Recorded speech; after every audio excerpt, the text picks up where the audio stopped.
Assalamualaikum warahmatullahi wabarakatuh. Selamat petang, bukan borak kosong. Saya DJ Rain, teman anda petang ini di 102.9 MHz dan juga dalam talian di rtmklik.rtm.gov.my. Anda juga boleh tonton menerusi secara langsung di ruangan Facebook di www.facebook.com/perlisfm, dan bersama dengan saya tetamu yang saya bawakan untuk anda dalam BBK minggu ini, Abdul Azim Abdul Halim.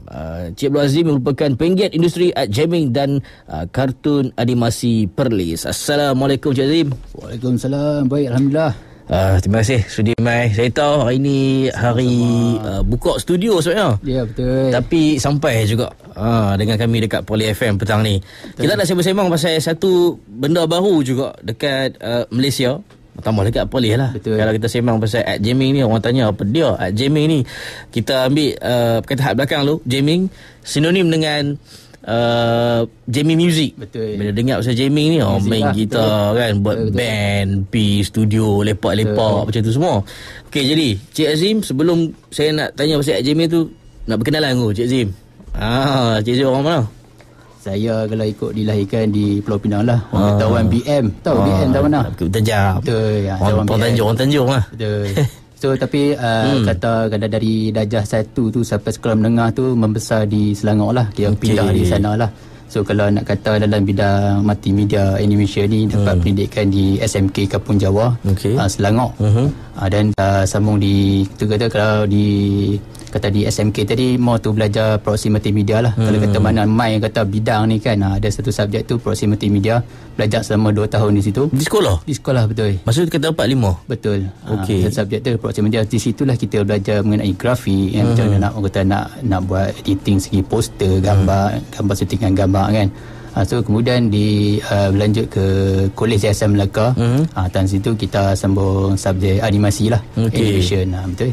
Memang minat animasi, kita tahu budak-budak minat kartun kan. Tapi untuk fokus kepada kerjaya sebagai seorang animator ataupun orang yang terlibat dalam produksi animasi ni, macam mana boleh timbul rasa minat macam tu? Okay, minat tu sebenarnya daripada saya kecil lagi lah. Okay, pada mula-mula tu kalau kata di sekolah rendah, sekolah menengah tu, ayah saya ni main satu peranan lah. Dia selalu bawa saya pergi tempat-tempat untuk pertandingan mewarna, melukis tu, boleh katakan apa sajalah, sampai walaupun duduk di Kelang, Selangor tu, ada pertandingan di KL ke apa, memang dia akan bawa lah. Menang tak menang tu lain cerita lah. Tapi segi pendedahan tu memang dia antara inspirasi saya lah. Dia yang bawa ke jalan ni. Kalau boleh ceritakan kenapa Cik Azim ayah bawa ke tempat-tempat yang macam tu? Sebabkan ayah seorang yang artisan ke bagaimana? Melalui gambar yang saya tengok pun, gambar lama-lama dia pun, saya tengok dia banyak lebih pada melukis. Betul, dia pun lebih pada fotografi.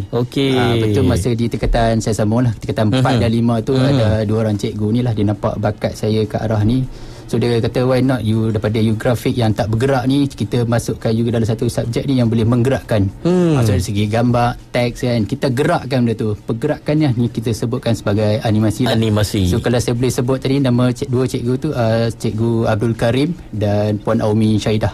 Ni antara 2 orang watak penting lah yang bawa saya ke jalan ni lah senang cerita. Betul, dalam dunia animasi ni kan. Kita sebagai kanak-kanak, kita memang besar dengan animasi ataupun animation ni kan. Kartun-kartun yang kita tonton dulu, Doraemon, Shinchan, dan animasi cerita Melayu macam PIP, sebelum tu lagi anak-anak Sidik dan sebagainya kan. Kita membesar dengan animasi, dan sebenarnya kerjaya ini tak lari daripada orang yang membesar dengan kartun.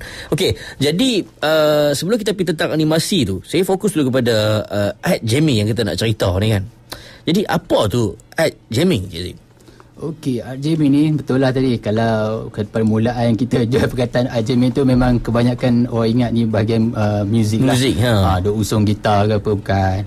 Biasanya art jamming ni adalah satu ruang sedia bebas. Okey, maksudnya kita sediakan peralatan, kita sediakan ruang untuk kita bagi peserta lah. Peserta boleh main, melukis ikut dia orang punya emosi dia orang. Okey, maksudnya dalam kita punya art jamming ni, kalau kita compare dengan kelas melukis kan dia ada syllabus, dia ada structure, dia ada syarat dia. Kat art jamming ni tak ada. Kalau datang dengan mood yang macam tu ke macam ni ke, boleh main je. Boleh main, boleh ambil kita punya peralatan kita, boleh ambil canvas ni lebih kepada kertas lukisan lah. Kertas lukisan ni dia ada pelbagai saiz. Macam kita sekarang ada segi A4 dengan A3 lah kita. Dan boleh datang lukis je. Apa-apa je? Apa-apa saja. Gambar yang elok-elok lah. Yalah. Okay. Kalau dah dia memang tak ada kemarian melukis, kita readykan gambar. Dia betul boleh tekap lah, panggil tekap tracing. Boleh tracing kat sini. Adalah meja berlampu. Sebab kalau ikutkan meja yang kita readykan tu, dia sebenarnya part of animation punya proses juga. Kita selitkan. Dia tak sedar benda tu apa. Tapi kita gunakan benda tu untuk mudahkan segi lukisan tu. Contohlah nak lukis gambar kuda ke singa kan. Kalau nak render mungkin ada kesukaran sikit. Tapi kita readykan outline tu. Dan mereka boleh main guna meja berlampu tu dan lukis je lah. Tekap je lah. Mudah. Memang mudah. Di atas canvas Betul. Mahal kot tu atas canvas nak digunakan tu. Boleh tahan harga dia kan. Dia sekali dengan bingkai ke Cik Azim? Betul, saya bingkai. Balik rumah kita boleh gantung siap lah. Okey, warna yang digunakan untuk mewarna bahan-bahan di atas canvas tu? Okey, buat masa ni kita sebenarnya lebih fokus pada acrylic color lah. Dia lebih kurang macam watercolor. Tapi kita guna ada acrylic color sebab acrylic color ni kami tengok cara guna dia mudah. Lepas tu dia boleh di-apply di pelbagai medium. Contohnya di atas kertas, atas kayu, atas plastik ke besi ke kan, atas fabrik. So lebih mudah. Lepas tu dari segi campuran warna tu, kami tengok dari segi warna tu lebih naik lah, lebih vibrant kan. Memang colour dia lebih cun lah kat situ. Okey. Okey, itu asas dia. Jadi bagaimana Cik Azim dapat idea untuk terlibat dalam industri ad jamming ni? Dalam banyak-banyak pecahan kepada seni kan, animasi ni banyak je Cik Azim boleh pilih kan. Betul. Buat clear animation ke apa ke, tetapi untuk side business atau perniagaan sampingan sambil-sambil tu, kenapa Cik Azim memilih ad jamming ni? Okey, dari segi idea dan inspirasi tu, sebenarnya bila untuk kita create satu servis tu, kita akan melihat dari segi masalah dululah. Okey, kebanyakan saya jumpa yang klien ataupun customer yang datang kat tempat kami ni, kadang kita buat kursus grafik ke apa kan. So dia orang datang kat saya tengok kadang macam ada masalah, stres kerja ke apa kan. So saya nampak, okay Encik, jom kita try buat satu aktiviti painting. Time tu saya tak capa buat idea pun tak main lagi tu. Main kita buat satu sesi. Syok-syok je lah, relax je kan. Main kita berlukis tu, bila dia melukis semua habis, ikut cara dia. Kita tak ada guide dia ke apa, kita tak ada judge dia ke apa, tak ada. Lukis cara macam hang benar paling selesa, hang lukis. Kemudian dia kata last, Cik Azim, lega lah. Dia rasa lega, macam hilang masalah, walaupun masalah tak hilang pun. Yalah. Dia rasa lega. Korang ada relief itu tu. Macam mana ni. Tu satu lagi saya ada, ni kata ada perkongsian daripada ahli keluarga jugalah. So mereka kongsi satu video di satu pulau, kalau saya boleh kongsi pulau di Korea, Pulau Jeju. Ada satu video klip tu saya tengok lah. So ada satu artis tu, di video tu dia pergi ke kedai kopi.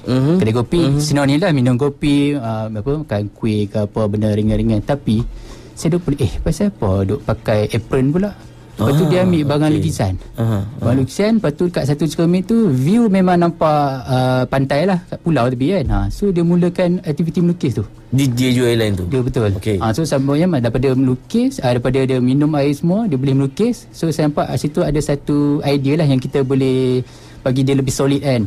Lepas tu yang ketiganya saya tengok dari segi mostly anak-anak lah.